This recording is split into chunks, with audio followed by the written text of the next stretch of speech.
Dit is vandag Maandag 12 Mei. Welkom by ons luistermeditasie in die tyd van Pasen. Ons skrifgedeelte kom vandag uit Openbaring 7 vers 9 tot 17 en ons lees uit die 1983 vertaling. Ek nooi jou om gemaklik te sit met jou voete plat op die grond. Span jou skouers. Haal lekker diep asem, span jou gesig. Nooi jy om 'n glimlag te kry en dan voel jy ook hoe die energie in jou lyf skuif.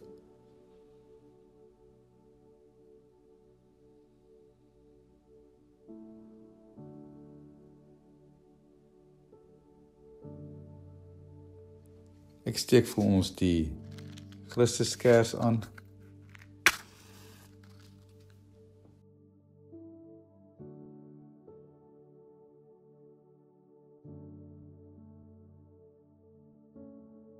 Die Here het opgestaan, die Here het waarlik opgestaan en hy is in ons midde.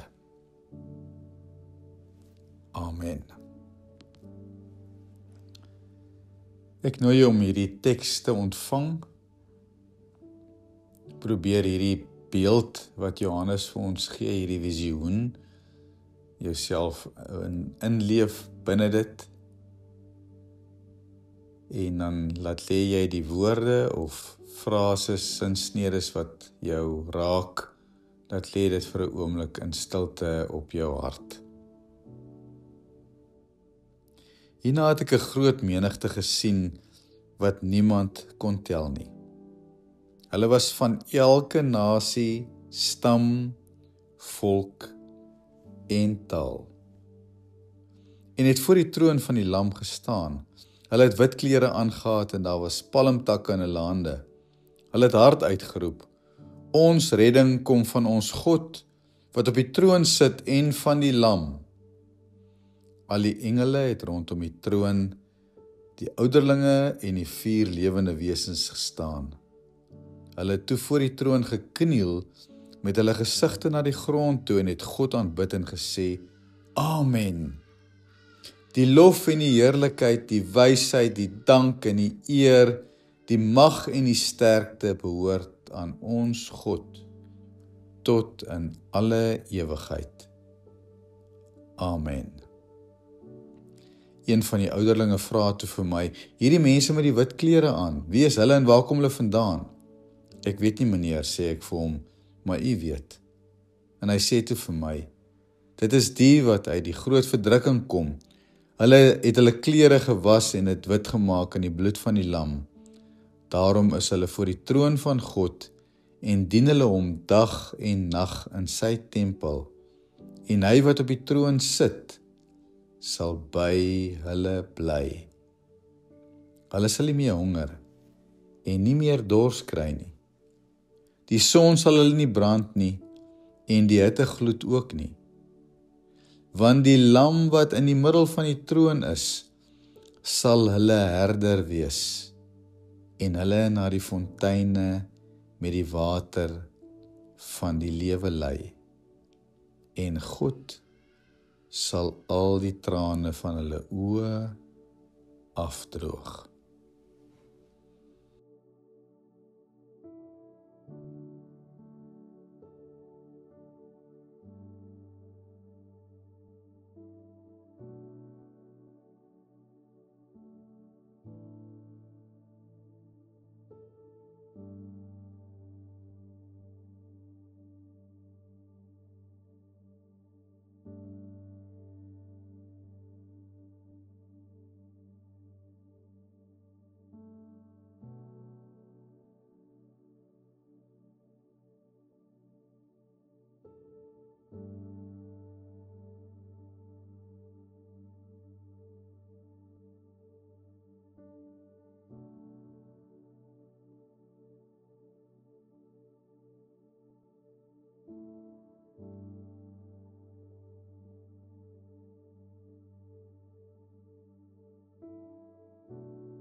Ek nooi jou om in jou geestesoog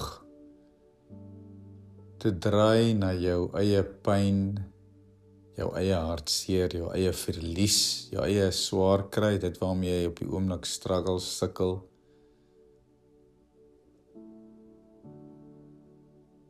Dat jy daarmee saam dalk die name van mense in jou hand sal sit, wat swaar kry, wat pyn en verlies het, en daarmee saam ook die pyn van ons eie omgewing, die uitdagings van ons land, van ons kontinent, van die wêreld. Hou dit vir 'n oomblik vas. En na rukkie sal ek vir ons die slotgedeelte lees met die prentjie van die lam in die middel van die troon. En wat sy teenwoordigheid vir ons beteken.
En hy wat op die troon sit, sal by hulle bly.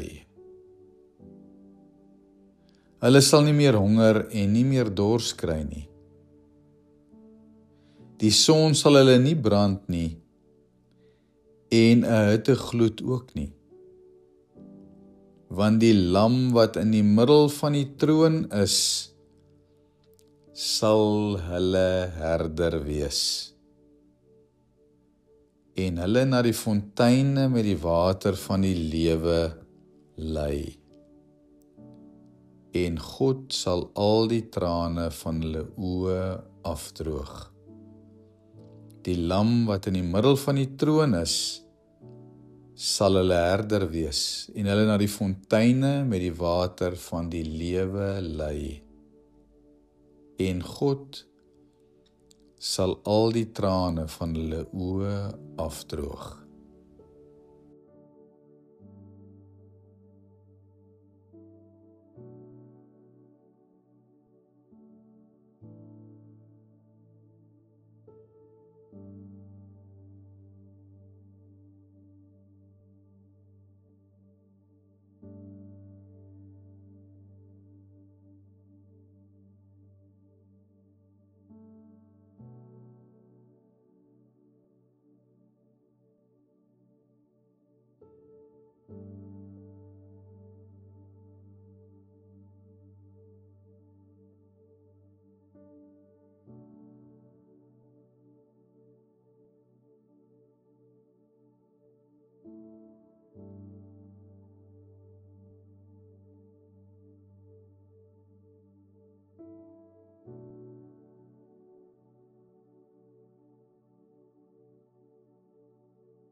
Wanneer ek na my eie uitdagings draai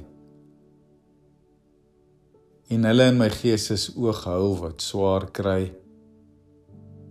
en dink aan ons land en ons kontinent en die wêreld wat kreun onder baie uitdagings, is hierdie belofte, hierdie prentjie 'n teken van hoop. Dankie, Here, dat U die lam in die middel van die troon sit, dat U my herder is, dat U ons herder is, wat ons na die fonteine van die water van die lewe lei. Ek ontvang dit in hierdie oomblik en wil uit hierdie oorvloed in hierdie week gaan leef. Amen.